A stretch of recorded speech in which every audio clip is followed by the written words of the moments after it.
Hello, നിങ്ങൾക്കെല്ലാവർക്കും Shiny Xavier YouTube പേജിലേക്ക് ഒത്തിരി സ്നേഹത്തോടെ വീണ്ടും സ്വാഗതം. ഇന്ന് ഞാൻ നിങ്ങൾക്ക് വേണ്ടി തയ്യാറാക്കുന്നത് എളുപ്പത്തിൽ തയ്യാറാക്കാവുന്ന ഒരു സ്നാക്കാണ് കേട്ടോ. നിങ്ങൾക്കിപ്പം കയ്യിൽ 2 ഏത്തപ്പഴമേ ഉള്ളൂ എന്നുണ്ടെന്നുണ്ടെങ്കിൽ നമുക്ക് ഒരുപാട് പേർക്ക് ഏത്തക്കാപ്പം ഉണ്ടാക്കാൻ പറ്റത്തില്ല.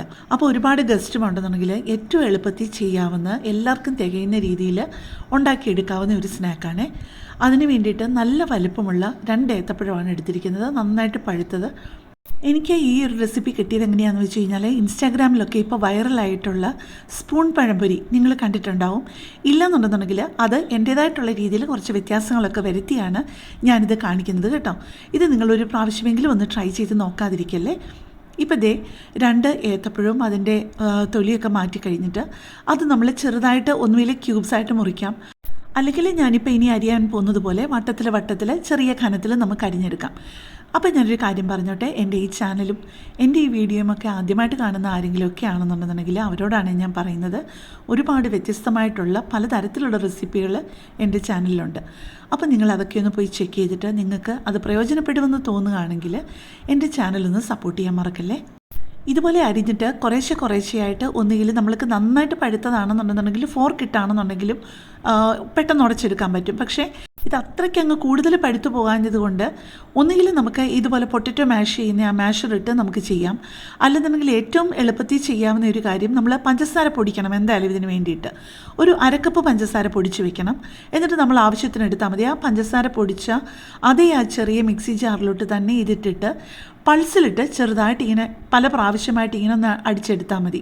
ഒന്നടിക്കണം, എന്നിട്ട് ചെറുതായിട്ടൊന്ന് ഇളക്കി കൊടുത്തിട്ട് വീണ്ടും ഒന്നുകൂടെ ഒന്ന് പൾസിലിടണം. അങ്ങനെ ഒരു 2-3 പ്രാവശ്യം കഴിയുമ്പോഴത്തേക്ക് ചെറിയ തരികളായിട്ട് നമുക്കത് ഉടഞ്ഞു കിട്ടും. ഈ ഭാഗത്ത് ക്യാമറ കുറച്ച് നേരം ഒന്ന് ബ്ലേഡ് ആയിപ്പോയി, സോറി കേട്ടോ. ഇനി നമുക്ക് അതിനകത്തോട്ട് ചേർക്കാനുള്ളത് പഞ്ചസാരയാണ് ചേർക്കുന്നത്. ആദ്യം 2 ടേബിൾ സ്പൂൺ പഞ്ചസാര ചേർത്തു. പിന്നെ 1 ടേബിൾ സ്പൂൺ ലെവലായിട്ട് ഇടിയപ്പത്തിൻ്റെ പുട്ടുപൊടി ചേർത്തിട്ടുണ്ട്. പിന്നെ ഇനി അതിനകത്തോട്ട് ചേർക്കാൻ പോകുന്നത് 2 ടേബിൾ സ്പൂൺ മൈദയാണ്.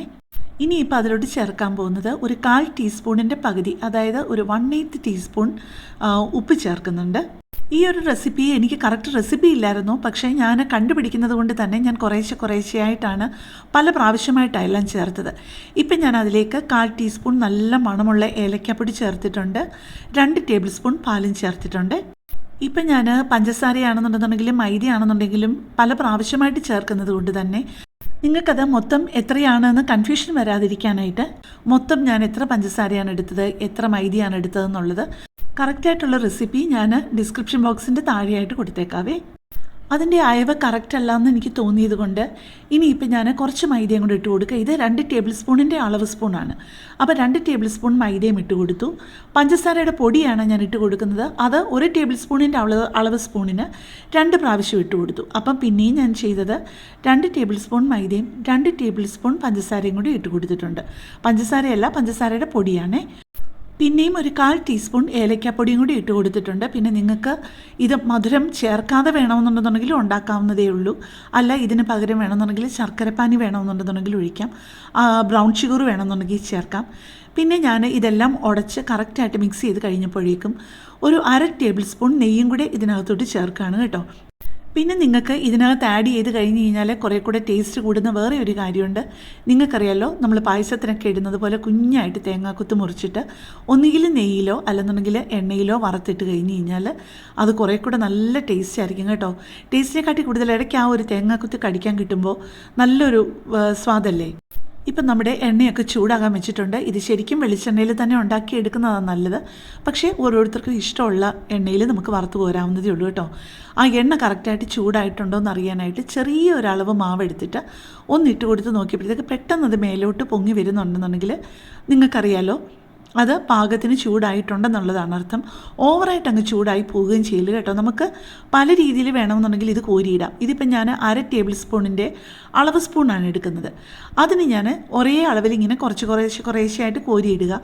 പക്ഷേ ഇതിങ്ങനെ തിക്കായിട്ടുള്ളൊരു ബാറ്റർ ആയതുകൊണ്ട് തന്നെ ഒരേ അളവിൽ കിട്ടത്തില്ല, ഏതാണ്ടൊരു ഒരുമാതിരി ഒരളവിൽ കിട്ടും എന്നുള്ളതേ ഉള്ളൂ കേട്ടോ. ഇതൊക്കെ ഞാൻ കൊച്ചു കാര്യങ്ങൾ പോലും വിശദമായിട്ട് പറയുന്നത് പാചകത്തിൽ പരീക്ഷണം നടത്തുന്നവരോ കൊച്ചു കുട്ടികൾക്കൊക്കെ പോലും ചെയ്യാവുന്ന കാര്യമല്ലേ ഉള്ളൂ ഇത്. അപ്പോൾ തുടക്കക്കാർക്ക് വേണ്ടിയിട്ടാണ് ഞാൻ ചില കാര്യങ്ങൾ ഇച്ചിരി എക്സ്പ്ലെയിൻ ചെയ്ത് പറയുന്നത് കേട്ടോ. എനിക്കറിയാം എല്ലാവർക്കും ഏറ്റവും സമയം കുറഞ്ഞ റെസിപ്പികളാണ് താല്പര്യം എന്നുള്ളത്. പക്ഷേ തുടക്കക്കാർക്ക് അത് ചിലപ്പോൾ ഹെൽപ്പ് ചെയ്തൊന്നും വരത്തില്ല. കാരണം ചില കാര്യങ്ങൾ അവരോട് വിശദമായിട്ട് പറഞ്ഞില്ല എന്നുണ്ടെന്നുണ്ടെങ്കിൽ അവർക്കത് ശ്രദ്ധിക്കാൻ പറ്റാതെ പോകും. പെട്ടെന്ന് അങ്ങനെ റഫായിട്ടൊന്നും കേട്ട് കഴിഞ്ഞ് കഴിഞ്ഞാൽ അവർക്കത് ചിലപ്പം അത് ഒരു റെസിപ്പി നോക്കുമ്പം പാളിച്ച പറ്റും. അങ്ങനെ പാളിച്ച പറ്റാതിരിക്കാൻ വേണ്ടിയിട്ടാണ് ഞാൻ കുറച്ചൊന്ന് എക്സ്പ്ലെയിൻ ചെയ്യുന്നത്. സോറി കേട്ടോ. ആദ്യത്തെ ബാച്ച് സ്പൂൺ പഴംപൊരി നമ്മുടെ പേര് പോലെ തന്നെ സ്പൂൺ കൊണ്ട് തന്നെ കോരിയിട്ടു. രണ്ടാമത്തേത് ഞാൻ കൈ കൊണ്ട് തന്നെ ഇങ്ങനെ നമ്മുടെ കുറേശ്ശെ എടുത്തിട്ട് അതിലോട്ട് ഇങ്ങനെ ഇട്ട് കൊടുക്കുകയായിരുന്നു. പിന്നെ നിങ്ങൾക്ക് വേണമെന്നുണ്ടെങ്കിൽ എളുപ്പത്തിൽ ചെയ്യാവുന്ന ഒരു കാര്യം, നമ്മുടെ ഈ കേക്കൊക്കെ ഐസിങ് ചെയ്യുന്ന പൈപ്പിംഗ് ബാഗ് ഉണ്ടല്ലോ, ആ പൈപ്പിംഗ് ബാഗിലേക്കാണെന്നുണ്ടെന്നുണ്ടെങ്കിലും നമ്മുടെ ഈ ബാറ്റർ ഫില്ല് ചെയ്തിട്ട് ഇതുപോലെ തന്നെ ചെയ്യാവുന്നതേ ഉള്ളൂ കേട്ടോ. ഈ ഒരു സ്നാക്ക് കറക്റ്റായിട്ട് കിട്ടണമെന്നുണ്ടെന്നുണ്ടെങ്കിൽ മീഡിയം ഫ്ലെയിമിലും ഇടയ്ക്ക് മാത്രം ചെറുതായിട്ടൊന്ന് ഹൈ ഫ്ലെയിമിലും ഇട്ട് കൊടുത്തിട്ട് ചെയ്യുന്നതാണ് നല്ലത്, അല്ലെങ്കിൽ അകം വേവാതിരിക്കുവേ. അപ്പോൾ ഒരു പ്രാവശ്യമെങ്കിലും ഇതേ റെസിപ്പിയിൽ നിങ്ങൾ തേങ്ങാക്കൊത്തൊക്കെ ഇടുന്നെങ്കിൽ കുറേ കൂടെ നല്ലതാണ്, ഞാൻ പറഞ്ഞല്ലോ. അപ്പോൾ നിങ്ങളുടെ പ്രിയപ്പെട്ടവർക്ക് വേണ്ടിയിട്ട് ഒരു പ്രാവശ്യമെങ്കിലും ഈ റെസിപ്പി അനുസരിച്ച് ഒന്ന് ഉണ്ടാക്കി നോക്കണേ. ആർക്കും ഈ ഒരു റെസിപ്പി ഇഷ്ടമാകാതെ വരില്ല കേട്ടോ. ധൈര്യമായിട്ട് ട്രൈ ചെയ്തു. അപ്പം നമുക്ക് കൂടുതൽ നല്ലൊരു വീഡിയോയുമായിട്ട് നാളെ കാണാം. താങ്ക്